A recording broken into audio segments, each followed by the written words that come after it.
स्वागत आपका। मैं हूं योगेंद्र, आप देख रहे हैं खास खबर। खास खबर में बात करेंगे राजस्थान की 6 विधानसभा सीट के लिए होने वाले उपचुनाव की। दोनों ओर से ही कमर कसना शुरू हो गई है। बीजेपी और कांग्रेस के बीच सीधा मुकाबला तो रहेगा, लेकिन 2 सीट जिन पर मुकाबला त्रिकोणीय भी रह सकता है अगर गठबंधन नहीं होता। तो हम बात कर रहे हैं 84 डूंगरपुर और नागौर की खींवसर सीट की। नागौर से आरएलपी के विधायक हनुमान बेनीवाल सांसद बने गठबंधन से, और उसके बाद की वो सीट खाली है। इसी तरह से डूंगरपुर 84 की सीट बीएपी के राजकुमार रोत कांग्रेस के साथ अलायंस में रहे और वो सांसद बन गए, वो सीट खाली है।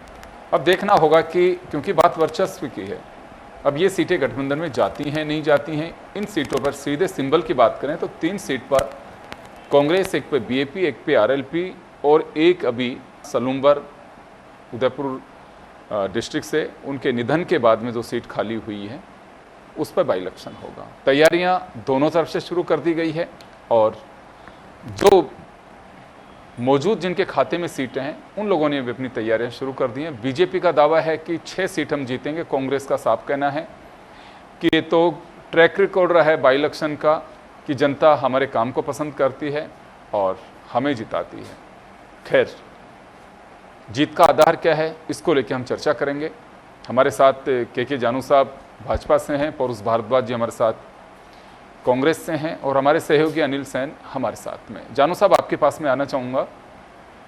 देखिए, बड़ी चुनौती भाजपा के सामने है। सीट बेशक एक आपकी सलूम्बर की हो, यूँ कहेंगे कि हमारे पास में खोने के लिए कुछ नहीं, लेकिन सरकार आपकी है राजस्थान में, और अगर ये सीटें आप के खाते में नहीं भी हो, कांग्रेस अपना वर्चस्व कायम रखती है, तो विपक्ष के पास में कहने को बहुत कुछ रहेगा। तो क्या लगता है कि 6 सीट का लगातार बीजेपी दावा कर रही है, आधार क्या है इसका? देखो, भारतीय जनता पार्टी की प्रदेश की जो सरकार है, इन 6 उपचुनावों से सरकार की सेहत पर कोई असर नहीं आने वाला, और इसलिए जनता जहां उपचुनाव होता है सत्तारूढ़ दल के साथ इसलिए जाती है कि आने वाले 4 साल या बचे हुए कार्यकाल में जनता के अधिकतम काम हो सके, जनता को सत्ता का लाभ मिल सके। वैसे भी नागौर की खींवसर सीट पर भारतीय जनता पार्टी आम चुनाव में मात्र करीब 2000 वोटों के अंतर से हारी थी। अगर वहां पर कांग्रेस और हनुमान बेनीवाल की पार्टी का अलायंस नहीं होता है और त्रिकोणीय मुकाबला होता है तो सीट सीधे तौर पर भाजपा के खाते में जाती हुई दिखाई देगी। इसी प्रकार राजकुमार रोत जो हैं, वो जिस सीट पर चुनाव लड़कर सांसद बन गए हैं, अब जो 84 विधानसभा का चुनाव होने वाला है, वैसे तो उन्होंने मना कर दिया है कांग्रेस से अलायंस के लिए, लेकिन फिर भी क्योंकि वो कांग्रेस के अलायंस के साथ एमपी बने थे, चाहे कांग्रेस का सिंबल वहां चुनाव में मौजूद था, वो जो भी कारण है उनमें डिटेल में जाने की जरूरत नहीं है, लेकिन सीधे तौर पर वहां की परिस्थिति भी ट्रायंगल इलेक्शन की बनती है, तो उसका लाभ भारतीय जनता पार्टी को मिल सकता है। बाकी बची जो 3 सीटें हैं, उनमें से एक भाजपा की, 4 सीटों में एक भाजपा की खुद की सीट है सलूम्बर वाली, और जैसे दौसा है, उनियारा है और एक झुंझुनू है।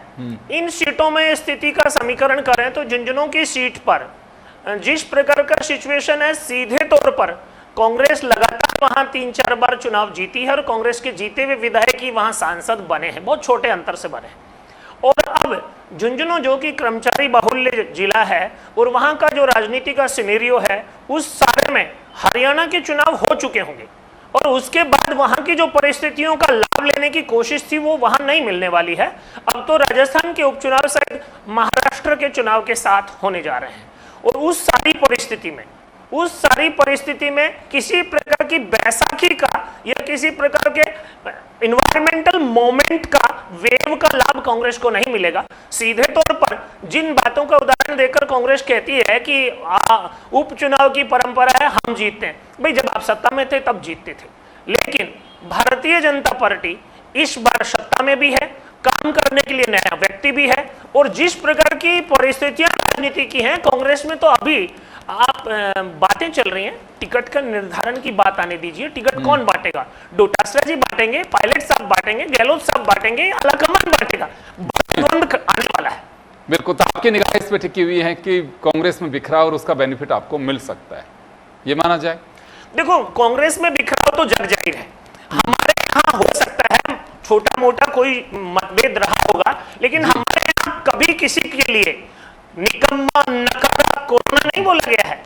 हो सकता है वसुंधरा जी मीटिंगों में नहीं आई हो, राष्ट्रीय उपाध्यक्ष है फिर भी हमारी, और कभी आती भी हैं कभी नहीं भी आती हैं, लेकिन कांग्रेस में जिस प्रकार की स्थिति है उसको तो बिखराव नहीं कह सकते, थोड़ा छोटा मोटा कहा जाएगा। बिल्कुल छोटी मोटी बातें तो राजनीति मैं आना चाहूंगा, चलो जानू साहब इसको स्वीकार तो करते हैं कि छोटा मोटा हमारे भी है। क्या अगर आपका कि वापस से तीनों सीट निकाल सकते हैं और क्या अलायंस में जाएंगे? देखिए योगेंद्र जी, मैं इस बात को कहना चाहूँगा कि निश्चित तौर पे जो राजस्थान में जो 6 उपचुनाव होने के लिए जा रहे हैं, इसमें इस बात का तो मैं दावा करता हूँ कि 6 में से 6 भाजपा की नहीं आ रही। अब कांग्रेस की अलायंस में रहते हुए 3 आ रही है, 4 आ रही है, या बिना अलायंस करे 6 आ रही है, तो वो भविष्य बताएगा। देखिए दूसरी बात मैं कहना चाहूँगा कि जानू भाई साहब से अभी जो ये कह रहे थे, जो अपने स्टेटमेंट दे रहे थे कि भाई हमारी वो सीट पे ये समीकरण बनेगा तो ऐसा होगा, और हमारे उस सीट पे अगर कांग्रेस सामने लड़ेगी तो ऐसा होगा, और वहाँ पे होगा तो ऐसा होगा, तो ये जो हाइपोथेटिकल बातें कर रहे थे, इनका कॉन्फिडेंस बताता है कि 8 महीने के अंदर इनकी सरकार ने राजस्थान में ऐसा कुछ नहीं किया कि जिसके बेस पर ये उपचुनाव में जाए और जनता से कहें कि साहब हमें वोट दो, हमने आपके लिए ये किया और आगे आने वाले समय में हम लोग ये करेंगे। और जैसा कि इन्होंने एक बात और कही कि साहब है ना, उपचुनाव जो है वो तो परिपाटी है कि भाई सत्ताधारी पार्टी जीतती है, तो मैं आपसे इस बात को कहना चाहूंगा कि इस बात को भारत का मतदाता है जो है वो आपसे और हमसे कहीं ज्यादा समझदार है।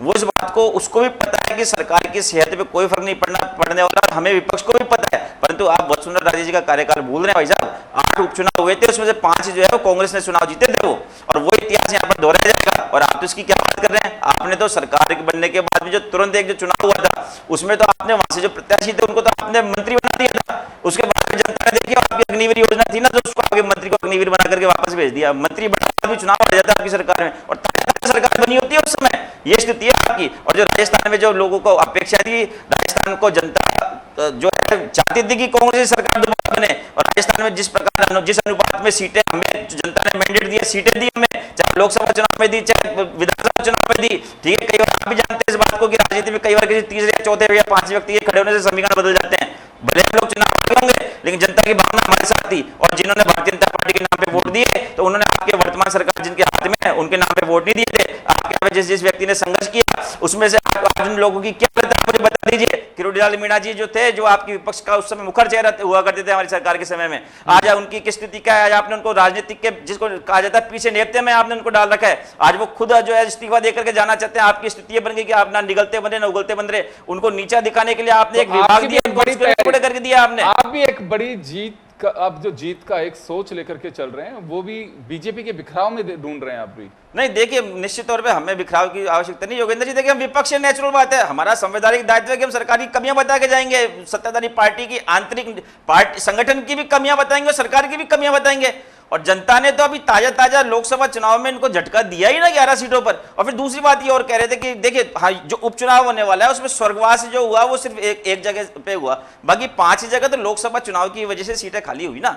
आप इस बात को समझिए कि जो व्यक्ति जहां का विधायक था और वो व्यक्ति उस लोकसभा क्षेत्र का सांसद बन गया, अब उसके लोकसभा क्षेत्र के सांसद बनने के बाद उसी के पूर्ववर्ती विधानसभा क्षेत्र में वो पार्टी कैसे चुनाव हारेगी? ये तो या तो कोई हो सकता है जो हम लोग जो विपक्ष कहते हैं ईवीएम में आप लोग कुछ कर दे तो कुछ हो सकता है, बाकी लगता नहीं कि पॉलिटिकल सिनेरियो के अंदर ऐसा कुछ होगा। अभी भी ईवीएम पे आपको लग रहा है कहीं? नहीं, मैं ये बात नहीं कह रहा, मैं तो खाली बात एक काल्पनिक स्थिति में बता रहा हूं कि जैसा कि इन्होंने कहा कि ऐसा होगा तो ऐसा हो जाएगा, और मैं बड़े दावे के साथ बोल रहा हूं आपसे कि 5 तो हम जीत रहे हैं और 6ठी भी हम जीतेंगे, क्योंकि जो जिन प्रत्याशी का स्वर्गवास हुआ निश्चित तौर पर उनके वो अच्छे नेता थे, उनके प्रति जनता की सहानुभूति होगी। लेकिन आने वाले समय में जैसे राजस्थान में पर्ची मुख्यमंत्री दिया गया, पर्ची मंत्री दिए गए, उसी प्रकार से हमें पता है, जनता को पता है कि भविष्य में पर्ची उम्मीदवार आएगा आपका, वहां पर जनता उसको स्वीकार नहीं करेगी। जानू भाई साहब, ये आपको कहना चाहता हूं, और आप और हम इसी चैनल में बैठ करके डिबेट करेंगे और यहीं पे बैठ करके हम 6 की हमारी जीत की खुशियां मनाएंगे, आपको मिठाई खिलाएंगे। पर्ची का उम्मीदवार कहीं से भी आएगा रहेगा तो यहीं के मतदाताओं के बीच में से, कार्यकर्ताओं के बीच से। क्या लगता है आपको कि पटियाला पंजाब का चुनाव यहाँ से लड़ लेगा या हरियाणा को कैंडिडेट चुनाव लड़ लेगा यहाँ करके झुंझुनू? ऐसा तो नहीं होगा ना, चुनाव तो यहीं का लड़ेगा। योगेंद्र जी देखिए, लेकिन दोनों ही पार्टियों में आप तय मान के चले, आपकी पार्टी में अगर डोटा सराफ साहब से बात करेंगे तो वही कहेंगे कि पार्टी आला कमान तय करेंगे, हमने पैनल भेज दिए हैं। ये तो देखिए विधायकों के चयन के टिकट चयन में सभी पार्टियों का यही हाल है, या तो हनुमान बेनीवाल की तरह की खुद ही को तय करना है, आपके हो चाहे जानू साहब के हो, योगेंद्र जी ये तय ऊपर से होता है। आप उसको पर्ची मानिए चाहे आप लोगों का एक तरह से मैं कहूं। योगेंद्र जी मेरी तरफ से एक सवाल पूछ लीजिएगा, वास्तव में 6 में से 6 पे लड़ेंगे या 4 पे लड़ेंगे या क्या करेंगे? वो अभी पत्ते नहीं खोलना चाहते हैं, कल को आप उसी तरह से तैयारी कर दें। मैं अनिल के पास में जाना चाहूँगा। अनिल, क्या लगता है आपको कि एक ट्रैक रिकॉर्ड अगर हम देखें बाई इलेक्शन का पिछले 10 साल के, तो 17 बाई इलेक्शन हुए हैं, जिसमें से 3 भाजपा के खाते में गए, बाकी से खाली हाथ रहा।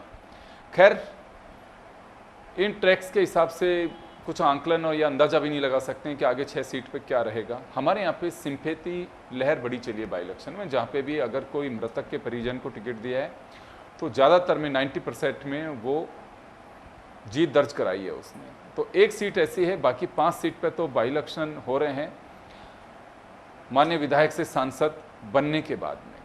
तो अभी लगता क्या है कि दोनों ही पार्टियां फिलहाल तो सामने वाले के बिखराव में सब कुछ तलाश रही हैं।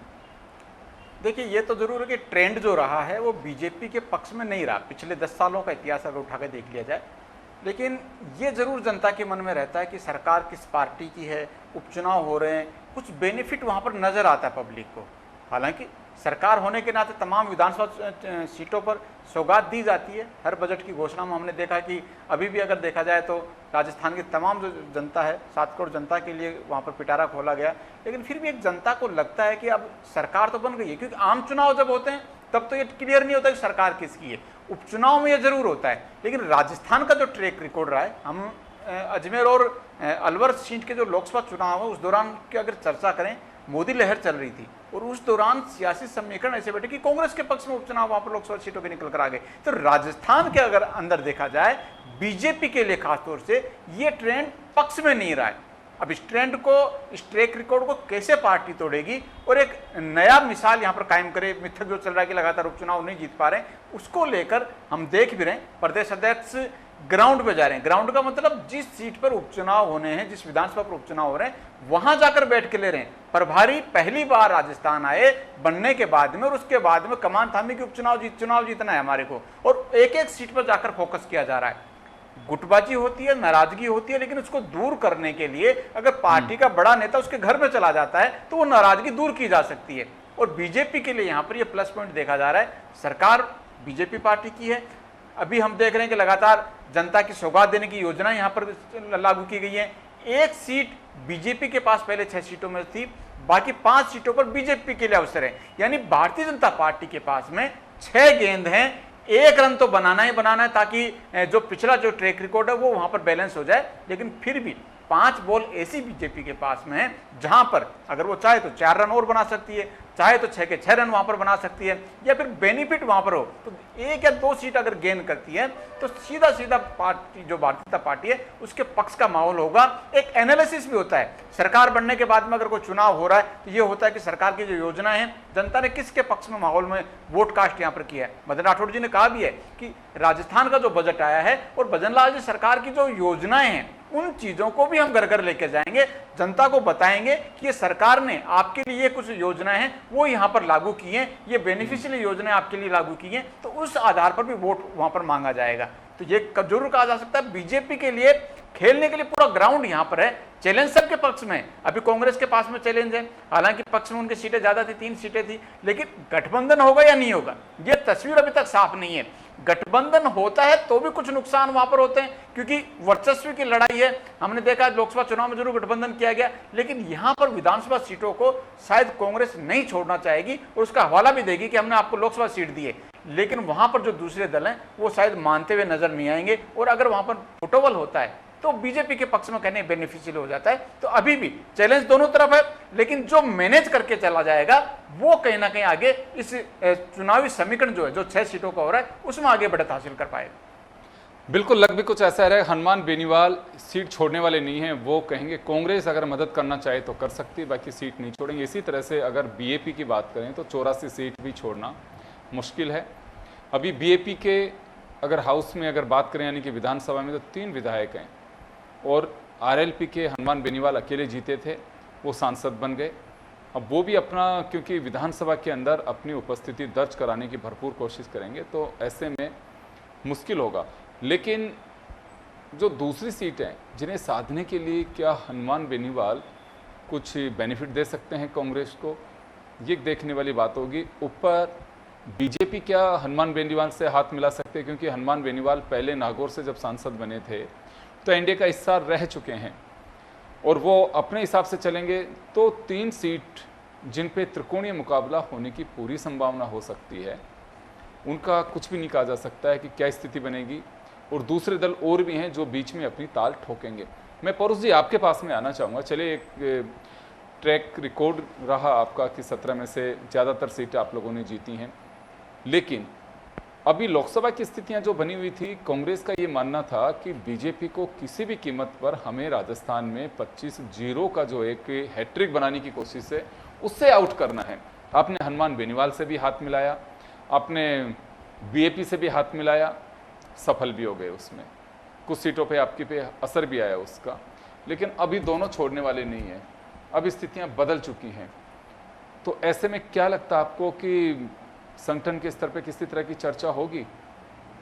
देखिए, मैं तो इस बात को कहना चाहूँगा योगेंद्र जी कि भविष्य में क्या होगा ये हमारा आलाकमान निर्धारित करेगा, परंतु ये निश्चित बात मान के चलिए कि हम लोगों में आपस में इतनी अंडरस्टैंडिंग तो है कि हम भारतीय जनता पार्टी को तो किसी भी कीमत पे इन सीटों पर नहीं आने देंगे। ये निश्चित बात मान करके तो चलिए। डबल इंजन की सरकार का भी कोई फर्क नहीं पड़ेगा आपको? नहीं, देखिए, डबल इंजन की सरकार का फर्क पड़ता है तो 11 लोकसभा की सीटें जो है भारतीय जनता पार्टी हारती थोड़ी ना, ये तो हैट्रिक लगाने की बात करते थे उस लोग। समय तो एक ही तो इंजन था, नहीं, चुनाव में था दूसरा इंजन। उस समय तो एक इंजन था, उसके बाद दूसरे इंजन के लगने के बाद में एक उपचुनाव तो हारा ना इन्होंने योगेंद्र जी। उससे उनके मंत्री इन्होंने खुद ने बना दिया। गंगानगर जो उपचुनाव हुए थे वहां पे भी इनका मंत्री चुनाव हारा। दूसरी बात देखिए आप, ये सरकार, हमारी सरकार पे जो जो झूठे आरोप लगा करके सत्ता में आई, वो सारी कमियां जो कथित तौर पे थी आज ये उससे कहीं ज्यादा कमियों के मामले में आ गए। अपराध की आप स्थिति देख लीजिए, राजस्थान प्रदेश की इन्होंने क्या स्थिति कर दी। 2 साल की बच्ची से लेकर के 60 साल की बुजुर्ग तक कोई यहाँ पर सुरक्षित नहीं है। आप यहाँ पर जो है कानून व्यवस्था के मामले में देखे हमने, उसके बाद में गर्मियों में हमने देखा बिजली प्रबंधन के मामले में सरकार पूरी तरह फेल रही।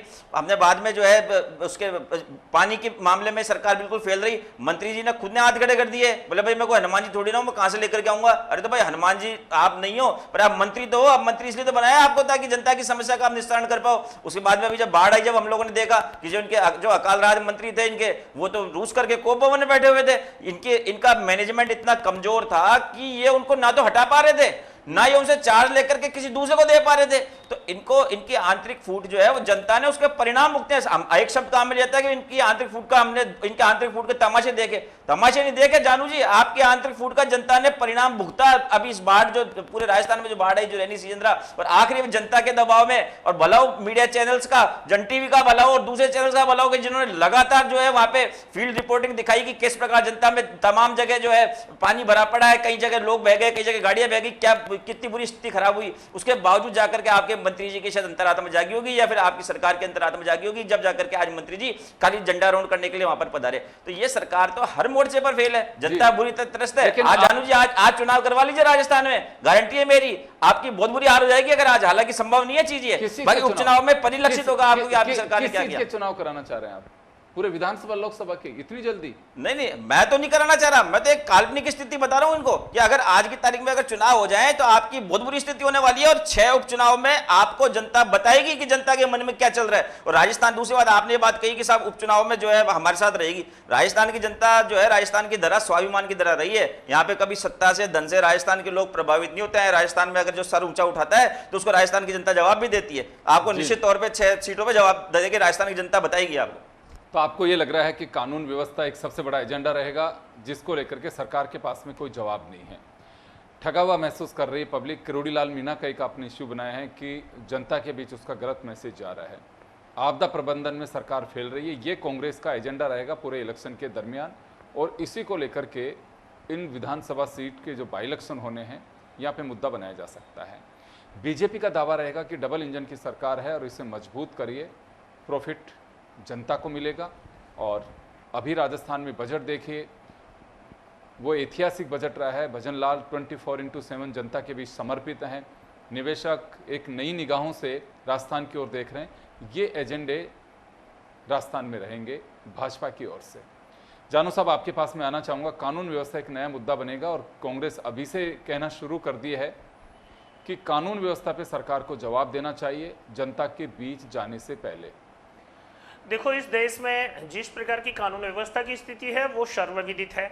अभी वंदे भारत एक्सप्रेस की पटरियों पे लोग पत्थर रख कर जा रहे हैं या कुछ ऐसे एलिमेंट्स रख कर जा रहे हैं जिससे ट्रेन ट्रेल हो रही हैं। पर ये सारी समस्याएं जो हैं वो जनता के और विश्वास के बीच का खेल है। राजस्थान में गृह मंत्री की भूमिका खुद मुख्यमंत्री जी के पास है। और मुख्यमंत्री जी इस बात से बेखबर नहीं है कि मुझे कौन सा काम किस प्राथमिकता के साथ करना है, क्योंकि राजस्थान में जिस प्रकार का प्रयोग भारतीय जनता पार्टी के राष्ट्रीय नेतृत्व ने किया है, पहली बार के विधायक को पहली बार मुख्यमंत्री बनाया है, ये राजस्थान के बाहर भी प्रयोग हुआ है, राजस्थान में पहली बार हुआ है, तो निश्चित रूप से वो जो उनको सीखने का समय था वो निकल चुका है, वो सीख चुके हैं। और अब जिस प्रकार की चुनावी प्रक्रिया की चौसर बिछने लगी है, चाहे वो उपचुनाव की हो, चाहे वो पंचायत राज और नगरपालिका के चुनाव की हो, कांग्रेस जिस रेफरेंडम की बात कर रही है कि अब करा लीजिए पता चल जाएगा, निश्चित रूप से चुनाव भी होंगे और पता भी चलेगा। लेकिन कांग्रेस इस प्रकार की स्थिति में भी राजस्थान की जनता के लिए सड़क पर वो करते हुए दिखाई नहीं दे रही है। भारतीय जनता पार्टी के अंदर के कभी उन्होंने एक दूध की बोतल और उस पर नाम लिख करके वसुंधरा जी के लिए गहलोत जी और कांग्रेस चिंतित होती है, कभी दूध की बोतल और उस पर राजेंद्र जी का नाम लिख करके लिए उनके लिए चिंतित होती है, कभी किरोड़ी लाल जी के लिए चिंतित होती है। अरे भाई, आप अपने अंदर की चिंताओं का भी निदान कर लीजिए और जनता के लिए कुछ कर लीजिए। भाजपा नेताओं पर टिप्पणी करना या उन पर तंज करना अलग बात है, और उनकी अपनी स्थिति, किरोड़ी लाल जी ने जिस विषय के लिए आप कह रहे हैं, खुद उन्होंने जनसभा में बोला था, अगर हारे तो मैं रघुकुल रीत सदा चली आए, प्राण जाए पर वचन नहीं जाए। वो अपने वचन पर कायम है, पार्टी उनको कन्विंस करने में लगी है, और इससे प्रदेश की सरकार में या जनता का कोई बहुत बड़ा नुकसान नहीं हो रहा है। लेकिन कोई नेता जनता के बीच 40 से 50 साल से जी रहा है और उस जनता से उसकी जो अपेक्षा थी वो पूरी नहीं, और वो अपने वचन के हिसाब से इस्तीफा देकर बैठा है। पॉलिटिकल बैलेंस बनाना बड़े नेताओं का काम हो सकता है, लेकिन किरोड़ी लाल जी उसमें गलत कहां है? वो जनता के लिए वो सब करते दिखाई दे रहे हैं। मंत्रिमंडल से इस्तीफा देकर भी वो एसओजी की ऑफिस जा रहे हैं, वो अलग अलग प्रकार के तथ्य और सबूत पेश कर रहे हैं। निश्चित रूप से जो सारे काम की जल्दबाजी कांग्रेस को है, उतनी जल्दी से एसओजी और हमारी न्याय प्रक्रिया और जांच प्रक्रिया नहीं चल पा रही, इसलिए कांग्रेस अभी कमेंट्स कर रही है, लेकिन आने वाला समय उनके मुंह पे भी ताला लगाने वाला है। अनिल, आपके पास में चाहूंगा मैं आना। देखिए, अपने अपने दावे हैं, चुनाव अभी डेट अनाउंस होने दीजिए, परिस्थितियां बहुत कुछ डिपेंड करती हैं कि क्या हालात बनेंगे, रिजल्ट उसी पर निर्भर करेगा। हाँ, लेकिन पहले से आंख मूंद के हाथ बांध के कोई नहीं बैठता राजनीतिक दल कि हम परिस्थितियों के अनुसार ही कुछ करेंगे। परिस्थितियां तो इन्हीं लोगों को बनानी है। त्रिकोणीय मुकाबला होता है या सीधी फाइट होती है, अलायंस होता है। राजस्थान में बीजेपी की सरकार है, सरकार के साथ में अगर रिजल्ट नहीं आता है तो बीजेपी ये कह सकती है कि हमारी एक सीट थी और हमारे पास में खोने के लिए कुछ नहीं था, और विपक्ष के हाथ लगती हैं, विपक्ष अपनी मजबूती शो करेगा, लेकिन बीजेपी उस मजबूती को खारिज भरपूर तरीके से करेगी। ये मैं उस दिन की बात बता रहा हूँ जब कभी अनाउंसमेंट, आज डेट्स का तो नहीं हुआ, लेकिन हाँ रिजल्ट जिस दिन आएगा उस दिन मैं नेताओं की बात जरूर आपको बता सकता हूँ कि ये कमेंट्स आ सकते हैं। अब लगता क्या आपको कि डबल इंजन सरकार की भी एक परीक्षा की घड़ी होगी, या ये मान के चलें कि देखिए बाई इलेक्शन है ये, इसमें ना नफा नुकसान देखा जाता है, ना किसी के वजूद और वर्चस्व की बात आती है? देखिए, वर्चस्व की जहाँ तक बात है, सरकार का आकलन जरूर होता है, और हाल ही में भारतीय जनता पार्टी के नए प्रदेश अध्यक्ष बने, नया प्रभारी मिला है, तो परफॉर्मेंस यहाँ से तय होती है कि आपने बनने के बाद में संगठन को कितना मजबूत किया है, और संगठन के आधार पर जो चुनाव हो रहे हैं उनके नतीजे यहाँ पर किस तरह से रहते हैं। यही वजह है कि हम देख रहे हैं कि दोनों प्रभारी हों या प्रदेश अध्यक्ष हों, काफ़ी मेहनत भी कर रहे हैं, सीट पर जा जाके वहाँ का एनालिसिस कर रहे हैं, कार्यकर्ताओं से मुलाकात कर रहे हैं, वहाँ का फीडबैक भी ले रहे हैं, टिकट किसे दिया जाना चाहिए, किसको टिकट देंगे तो हार जीत का समीकरण वहाँ पर बदल सकता है, कांग्रेस की अगर कोई टिकट वहाँ पर आती है तो उसका बैलेंस कहाँ से बैठ सकता है, तमाम चीज़ों के ऊपर फोकस वहाँ पर किया जा रहा है। लेकिन बीजेपी के लिए एक तस्वीर साफ है कि वहाँ पर कोई गठबंधन जैसी राह नहीं है। कांग्रेस के सामने ये चैलेंज भी होगा कि वो गठबंधन करें, अगर नहीं करते हैं तो हनुमान बेनीवाल की पार्टी ये जरूर कहा जा सकता है खींवसर सीट के साथ साथ अगर दूसरी सीटों पर उम्मीदवार उतारती है तो सीधा नुकसान कांग्रेस को वहां पर हो सकता है। तो ऐसे में कांग्रेस के लिए गठबंधन या तो मजबूरी बनेगी या उनको करना ही पड़ेगा। इन तमाम चीज़ों को, फैक्टर को देखना पड़ेगा।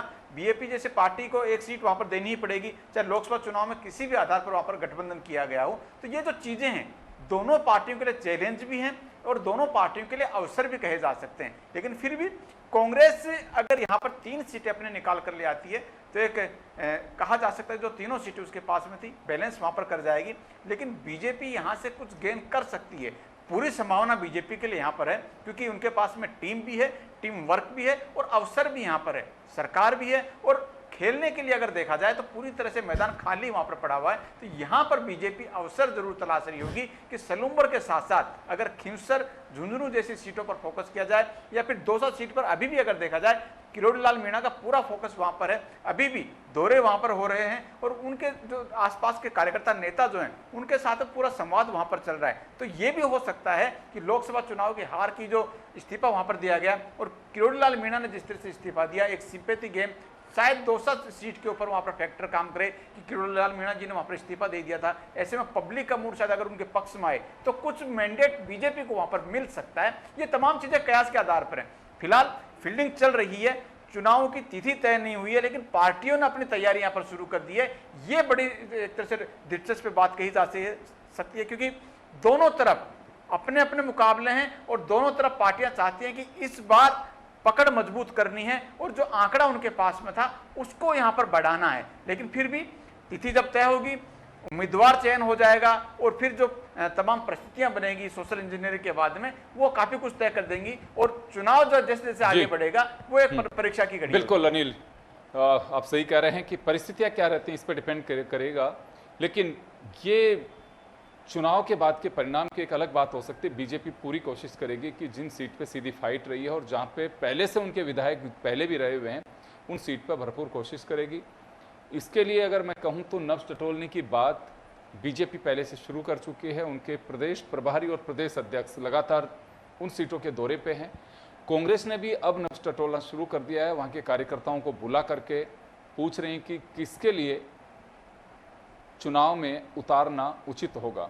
खैर, डेट अनाउंस होना बाकी है अभी, लेकिन बहुत लंबा वक्त नहीं है, एक समय सीमा होती है तब तक। और ये बात मालूम है कि महाराष्ट्र इलेक्शन के साथ में राजस्थान की 6 सीट का बाई इलेक्शन हो सकता है, ये फिलहाल माना जा रहा है। और परिस्थितियों पे बहुत कुछ डिपेंड करेगा। रिजल्ट की बात हम बहुत आगे की बात है। फिलहाल तो यह कि डेट अनाउंस हो, फिर टिकट हो।